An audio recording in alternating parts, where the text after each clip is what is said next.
Sveiki, šį trečiadienio vakarą iš Dzūkijos televizijos žinių studijos sveikinuosi aš Vaidas Praspaliauskas ir kviečiu žiūrėti.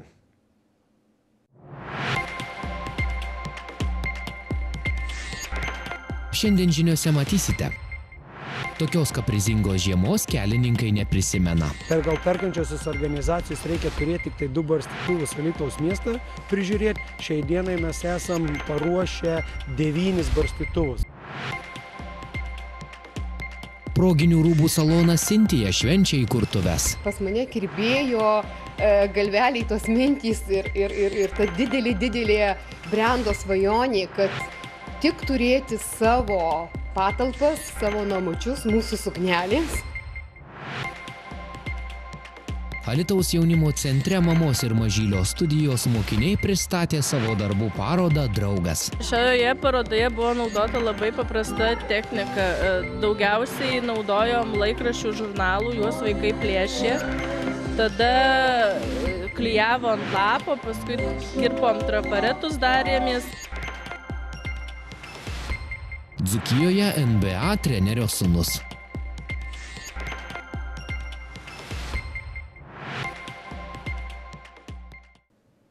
Lietuvos kelininkai skelbia ekstremalią situaciją ir teigia neprisimenantis tokios sudėtingos žiemos.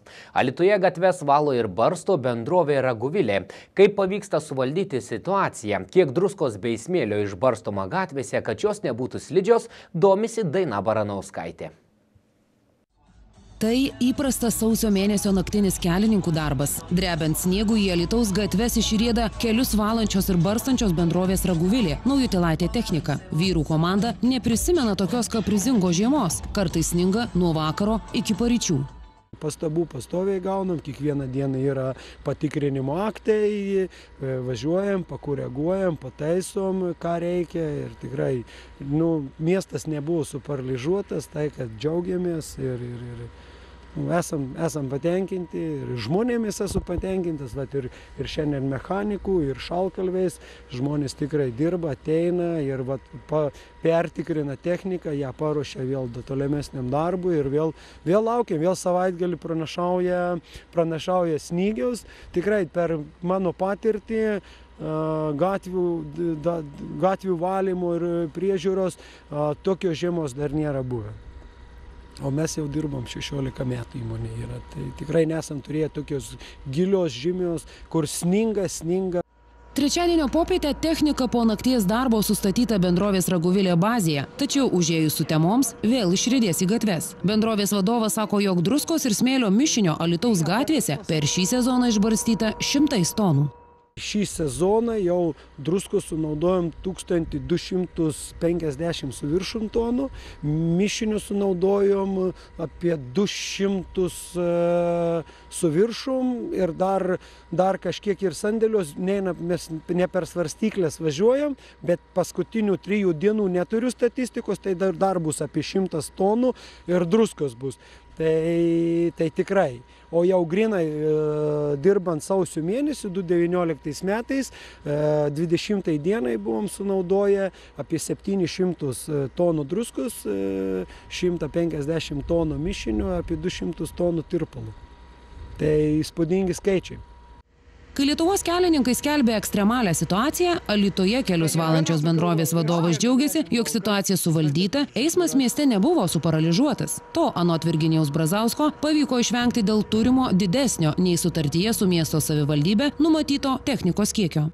Perkančiosios organizacijos reikia turėti tik tai 2 barstytuvus Alytaus miestą prižiūrėti. Šiai dienai mes esam paruošę 9 barstytuvus. Vat, ką matot, už mano nugaros stovi kolona mašinų išrikiuota, yra pamaininiai, turim pamaininius barstytuvus, sugedus, buvus, mes galim operatyviai kelių valandų bėgyje, mūsų mechanikai, šalkalviai gali tai operatyviai pakeisti ir turim papildomai ir peilių nupirkę, kurios valytuvai vadinami, kurie grando, kur vis tiek būna sulūžta, trūksta.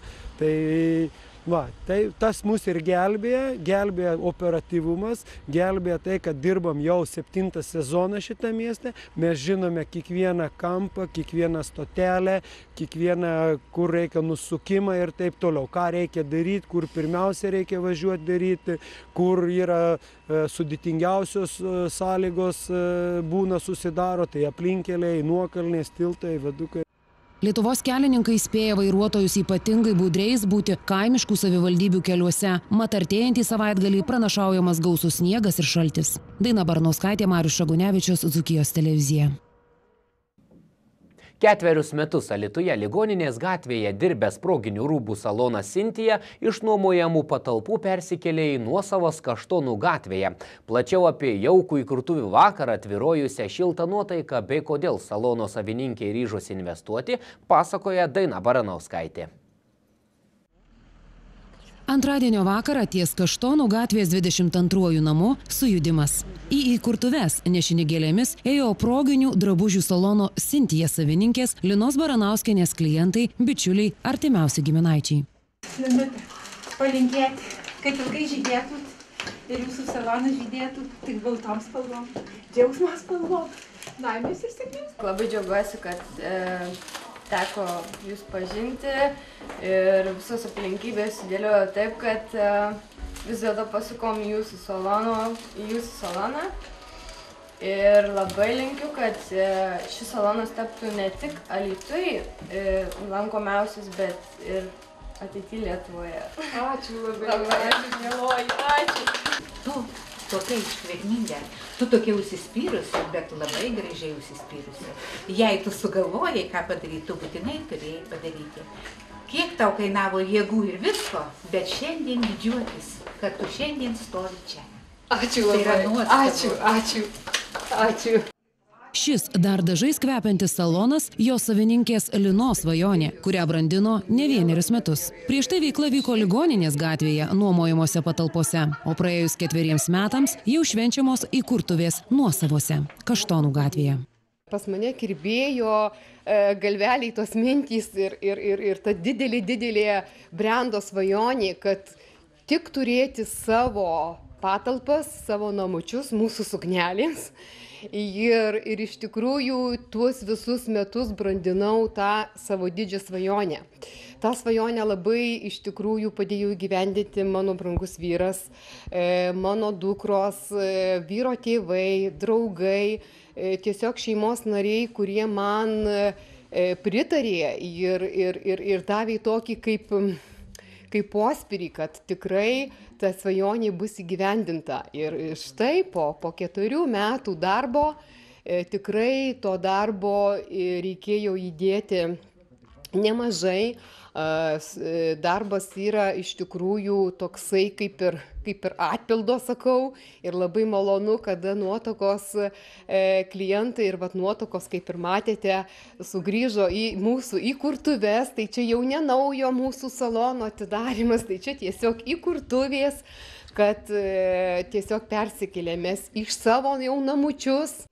Salono savininkė sako nepabijojusi iššūkių ir drąsiai investavo į nuosavų patalpų įrengimą. Ne, nepabijojome. Mes sėkmingai klestėjom 4 metus ir tas iššūkis tikrai buvo iššūkiu ir tikrai nebijojom persikelti į savo namučius, nes iš tikrųjų nuotakų turime. Nuotakos važiuoja iš aplinkinių rajonų, nes mažuose miesteliuose nėra, Druskininkuose salono nėra, Lazdijai nebeturi, Prienai nebeturi, tiesiog visos nuotakos pietų Lietuvos traukia į Alytų, kas netgi atvažiuoja daug nuotakų ir iš didmiesčių ir tikrai jos noriai lieka ir randa pas mus suknelytes. Proginių rūbų salone asortimentas labai platus. Klientai gali rasti, pradedant nuo vestuvinių suknelių, tai nuotakos, kur mes kiekvienais metais pasipildome naujomis kolekcijomis ir tikrai stengiamės neatsilikti nuo mados ir turime 19 metų jau kolekcijos suknelyčių ir dar laukiame. Svečias gali rasti proginių suknelyčių, vyrai gali rasti smokingų. Toks yra pas mus pasirinkimas. Salono interjeras savininkės svajonių vizualizacija, tačiau anot Linos teko pasitelkti ir dizainerio pagalbą. Turėjome ir dizainerę, bet derinomės labai su ją viską ir aš įsakiau, ko aš noriu ir sutiko su mano visais norais ir galiausiai norėjau taip, kaip įsivaizdavau ir padarėme taip, kaip aš norėjau. Vėlgi norime iš tikrųjų to, kad įėjęs klientas, kad jisai jaustųsi kaip namuose ir jaukiai, ir prie kavos puodelio pasisėdėti, nes tenka ir laukti, nes būna, kad nuotaka užtrunka ir valandą, kita netgi ir daugiau. Salone Sintija nuomojamos ir parduodamos vestuvinės, proginės suknelės, aksesuarai, vyriški kostiumai, marškiniai. Jeigu artėja šventė, salono Sintija savininkė kviečia užsukti ir išsirinkti savo svajonių rūbą. Daina Barnauskaitė, Marius Šagunevičius, Dzūkijos televizija.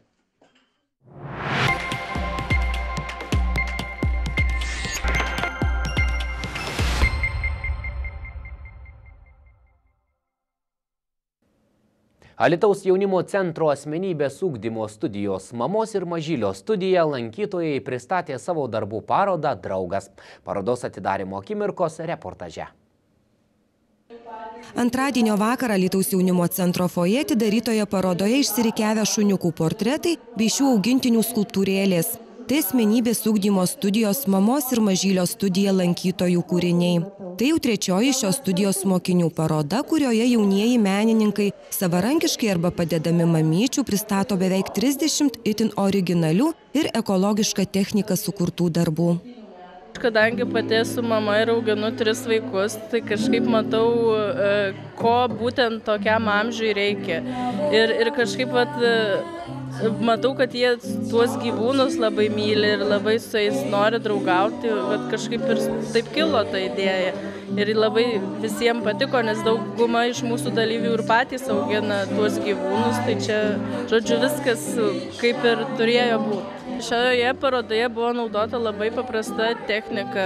Daugiausiai naudojom laikraščių žurnalų, juos vaikai plėšė. Tada klijavo ant lapo, paskui kirpom trafaretus darėmės. Kas labiausiai visiems vaikams patiko ir buvo įdomu, tai skutimosi putos sumaišytos su lipalu ir dažais ir tokios kaip iškilumą davė. Tai ten net buvo patys mažiausi vaikučiai, kuriem taip patiko šita technika, kad būdavo ateina kitą pamokėlę į būrelį ir išsitraukia lėkštutę, ten tas priemonės ir sako, mam, kadangi jų amžius metukai, 2-3, daugiausiai tokių turim, tai kažkaip labai prilipo jiem šitą techniką. Ir paskui guašas ir dažai kiti ir gavosi tą, ką turim. Šią studiją lankančios mamos su vaikučiais turi galimybę dalyvauti įvairiuose lavinančiuose užsiėmimuose, taip pagilinti žinias apie kūrybiškumo ugdymą ir jo svarbą vaiko vystymuisi. Pasak šios studijos mokytojos Sandros Kazlauskaitės, kūrybiškumas turi būti ugdomas nuo mažens, nes ankstyvajame amžiuje vaikas pats atviriausias ir imliausias įvairioms įtiekmėms.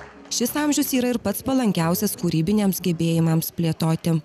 Aš kažkaip visada galvojau, kad mažą vaiką reikia ugdyti nuo pat mažens. Ir kadangi, kaip minėjau, turiu pati savo 3 mergaitės, vyriausiai 8, ir aš su jie pradėjau užsiminėti menais, dažais, tapymu, viskuo, kai jai buvo 8 mėnesiai. Ir galiu dabar pasakyti, kad labai tikrai žymus progresas matosi, ką jinai dabar geba daryti, net pačiam darželį, kai jinai ėjo. Auklėtojos buvo nustebę, kiek jinai visko jau moka. Ir čia lavėja ne vien tik tas pažinimas, kūrybiškumas, bet ir smulkioji motorika, kur nebūtinai mene vaikas atsiskleis, o apskritai visoje pasaulyje žiūroje. Mamos ir mažylio studijos veiklos rezultatais, parodos idėja bei mažiausių darbais džiaugiasi ir direktorė Jūratė Treigienė. Labai noriu pasidžiaugti, kad jau 2 metai Alytaus jaunimo centre asmenybės ugdymo studija papildė vaiko ir mamos tokia studija, kurios veiklos rezultatai šiandieną pas mus ir pristatomi. Tik neseniai mes džiaugiamės suaugusių tapybos darbais, o šiandieną įstaigos sienas puošia pačių mažiausių, galima sakyti, kūdikėlių darbai, kūdikėlių kartu su mamytėmis, kurių kasdienė veikla šiandieną įprasminta šitaip. Tai žinoma, vertinam tikrai labai teigiamai, labai džiaugiamės šitą veiklą, nes tiek daug laimingų mamų ir besidžiaugiančių tėvelių, tiek daug šypsenų tikrai ne kasdien pamatysi. O visiems susirinkusiems savo pasirodymus dovanojo jaunimo centro vokalinės studijos Belkanto atlikėjai. Tell me something more. I'm too tired trying to feel that more. Or do you need more? Ain't it hard keeping it so hardcore?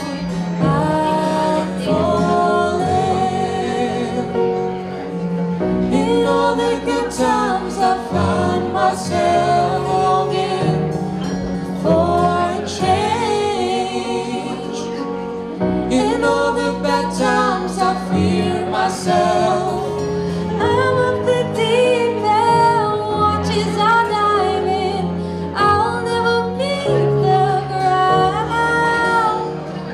Crash through the surface where they can't hurt us. We're far from the shallow now. In the shallow, in the shallow, in the shallows, we're far from the shallow now.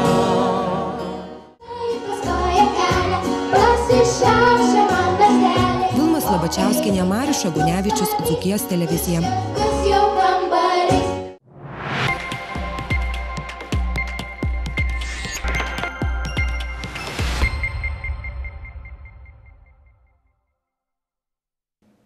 Žinias toliau tęsia kriminalinių įvykių apžvalga. Sausio 21 dieną gautas Alytaus miesto savivaldybės administracijos pranešimas, kad sausio 16 dieną Alytuje Žaliojoje gatvėje buvo sugadintas biotualetas. Nuostolis 1739 eurai. Sausio 22 dieną 10 valandą Alytuje į darbovietę atėjęs vyras grasino ir smurtavo prieš savo sugyventinę. Įtariamasis iš įvykio vietos pasišalino. Sausio 22 dieną 20 valandą Lazdijuose Sodų gatvėje neblaivus vyras grasino kartu gyvenančiai blaiviai savo sugyventiniai. Įtariamasis sulaikytas ir uždarytas į areštinę. Marius Šagunevičius, Dzūkijos televizija.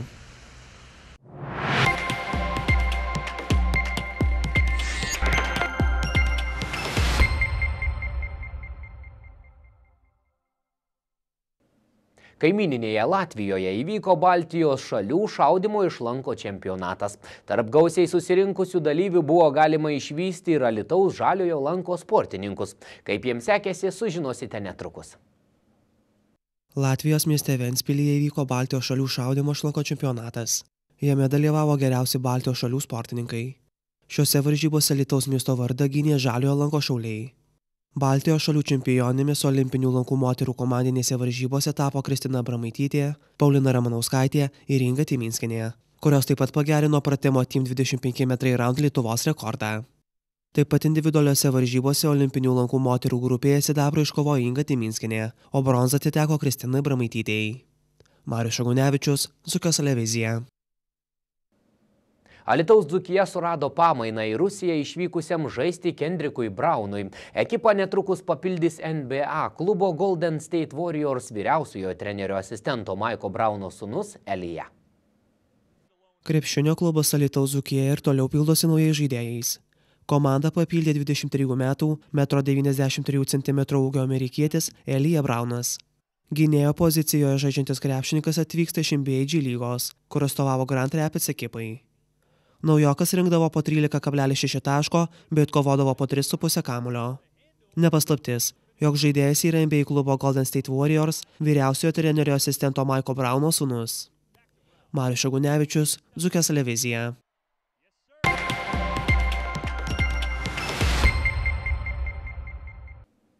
Šį vakarą tiek, dėkoju, kad žiūrėjote. Netrukus žiniose orų prognozė.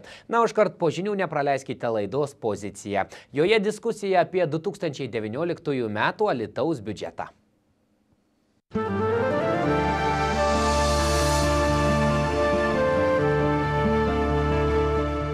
Rubrika remia Sumani TV, naujos kartos Seagates televizija.